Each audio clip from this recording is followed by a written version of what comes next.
చూడండి, ఇంకొకటి చెప్తాను. ఒక అమ్మాయి గురించి, ఇంకో అమ్మాయి గురించి చెప్తా. ఇంకో అమ్మాయి గురించి నేను చెప్తున్నా. ఈ గురించి జాగ్రత్త ఏంటి, తండ్రి యొక్క కష్టం గురించి చెప్తున్నా. ఆ అమ్మాయికి తల్లి కూడా లేదన్నమాట.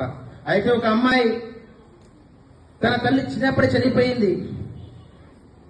అలాంటప్పుడు తన తండ్రి వేరే పెళ్లి చేసుకోకుండా ఎలాంటి సమస్య లేకుండా నా కూతురు మంచిగా పెంచాలి, ఏదంటే ఇయ్యాలి అనే ఉద్దేశంతోనే తన చిన్నప్పటి నుంచి నాన్న నాకు ఇది కావాలి అంటే నీకు అదేది అనుకుంటా ప్రతిదించుకుంటా పోయిండు. కానీ ఎప్పుడైతే అమ్మాయి తన సమస్యకు తనకు భారానికి మించిన చదువులైనా ప్రైవేట్ స్కూల్ అమ్మాయి చదివించిండు. ఆ అమ్మాయి 10th అయిపోయింది. ఇంటర్ కూడా తన స్థాయిని మించిన కాలేజీలో జయించిండు. ఇంటర్ అయిపోయింది.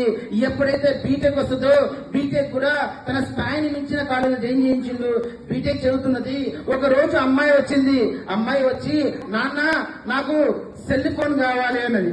నాన్న నాకు సెల్ ఫోన్ కావాలి నాన్న అంటే, అరే ఇప్పుడే వద్దురా, ఒక 2 నెలలు ఆగురా, 2 నెలలు ఆగినాక ఇప్పిస్తా అంటే, సరే నాన్న వెళ్ళిపోద్ది. మళ్ళీ 2వ రోజు వస్తుంది, నాన్న నా స్కూల్లో నా క్లాస్మేట్ ప్రత్యూష ఉంది, ఆ ప్రత్యూషకి బైక్ మన ఒక స్కూటీ తీసుకుని నాకు కూడా స్కూటీ ఇప్పి నాన్న అన్నది. అనగానే లేదురా ఇంకో 2 రోజులు ఆగు, 2 నెలలు ఆగమని చెప్పాను కదరా, 2 months ఆగరా, 2 months ఆగిన తర్వాత నేను ఇప్పిస్తారా అంటది.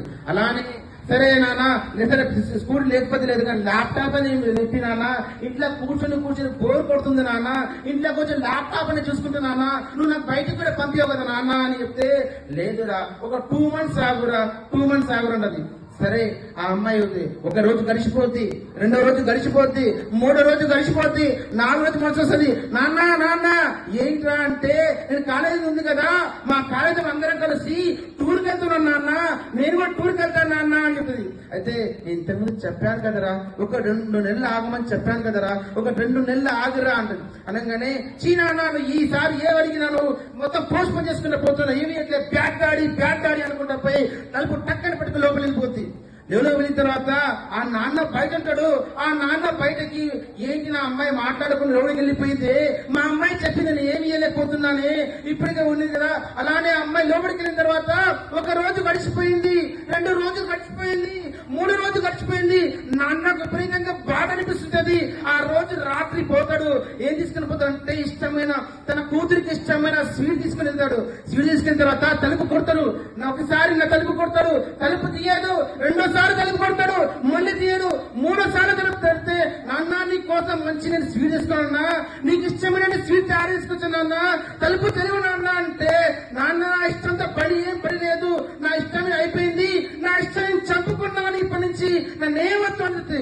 ఆ డాడీ బయటికి వచ్చి చాలా దిగులుగా బయటకు వచ్చి ఆ ఉన్నటువంటి మంచం మీద కూర్చుంటాడు. 2వ సారి ఆ రోజు గడిచిపోద్ది. మరుసటి రోజు మార్నింగ్ ఆ అమ్మాయి లేవంగానే ముందు గడియారం చూస్తుంది. 8:30 అవుతుంది. 8:30 8:30 అవుతున్నదా? మా నాన్న ఎప్పుడు కూడా ఉదయం 5:30 లేపుతారు కదా, నాకు ఇప్పుడు దాకా లేపలేదు కదా, ఎందుకు నాన్న లేపలేదు అని తలుపు తీసుకుని బయటికి వెళ్తుంది. బయటికి వెళ్ళంగానే నాన్న దిగులుగా ఒక మంచం మీద పడుకొని ఉంటాడు. ఆ మంచం మీద ఒక లెటర్ ఉంటది. లెటర్ తన గుండె మీద పెట్టుకొని ఉంటది. అప్పుడు ఆ గుండె పోయి చిన్నగా నాన్న తెలియకుండా ఆ లెటర్ తీసుకొని ఆ లెటర్ చదవడం ప్రారంభిస్తుంది. ఆ లెటర్ లో ఉంటది, నాన్న బుజ్జి కన్నా బంగారం, నేను నీ కొడుకుని ఈ సంవత్సరం చాలా అడిగాను నాన్న, కానీ నేను ఏమి ఇయ్యలేకపోయాను, ఏం కొనేయలేకపోయాను. ఎందుకంటే నీకు నేను చెప్పలేదు, నాకు ఈ మధ్య విపరీతంగా బాధ అనిపిస్తుందన్నా, గుండెలో నొప్పి అనిపిస్తుందన్నా, నేను చెప్పలేకపోయాను, నేను చెప్తే ఇక్కడ బాధపడతావని చెప్పలేదు నాన్న, కానీ ఈ 3 రోజుల నుంచి నీకు చాలా బాధ అనిపిస్తుందన్నా, నేను ఉన్నది మనం కిరాయిల్లా నీ కొడుకు అనేస్తున్నాను, నాకేమైనా అయితే ఎట్లా ఇలా చూసుకోవాలి అనుకుని నేను ఈ మధ్య నేను ఒక ఇల్లు కొన్నాను.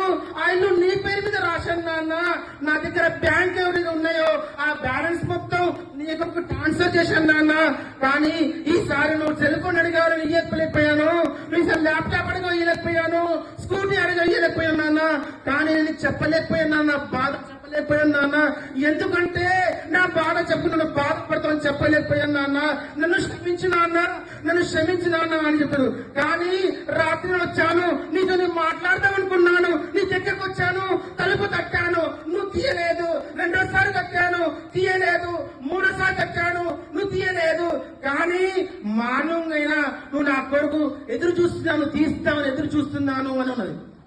ఆ లెటర్ తీసుకున్నది చదువుతి నాన్నని కలుగుతు నాన్న నాన్న లేవట్లేదు ఎందుకంటే నాన్న చనిపోయి ఉన్నాడు ఉలుకు లేదు పలుకు లేదు నాన్న లేనాన్న అంటే నాన్న లేస్తున్నాడు నాన్న నాకు నువ్వే కావాలన్నా నాకు సెల్ ఫోన్ వద్దు నాన్న నాకు టీవీ వద్దు నాన్న నాకు స్కూటీ వద్దు నాన్న నాకు నువ్వే కావాలన్నా లేనాన్న అని చెప్తుంటాడు నాన్న లేవలేకపోతాడు చనిపోయి ఉంటాడు ఎందుకు ఉలిక్కి లేదు పలికి లేదు లాంటి మనం ఏం చేస్తున్నామో మనకు తెలియదు చూడండి మన నాన్న ఏం చేసినా కూడా మన కొరకు చేస్తుంటాడు ఎందుకు చేస్తున్నాడు మనం అర్థం చేసుకోవాలి ఏ చేసినా కూడా మీ కొరకు ఒక స్ట్రాటజీ ఉంటది మీరు పెరిగిన తర్వాత ఏం చేయాలి ఒక స్ట్రాటజీ ఉంటది మీ కొరకు పద్ధతి ఉంటుంది కాబట్టి మీరు వాళ్ళు ఏం చెప్తారో తల్లిదండ్రులు తూచా తప్పకుండా మనం చేస్తే ఖచ్చితంగా మన భవిష్యత్తు బంగారు భవిష్యత్తు ఉంటుంది కాబట్టి ప్రతి ఒక్కరు కూడా మీ యొక్క పేరెంట్స్ ప్రతిరోజు ఉదయం పాదాభివందనం చేసుకుంటా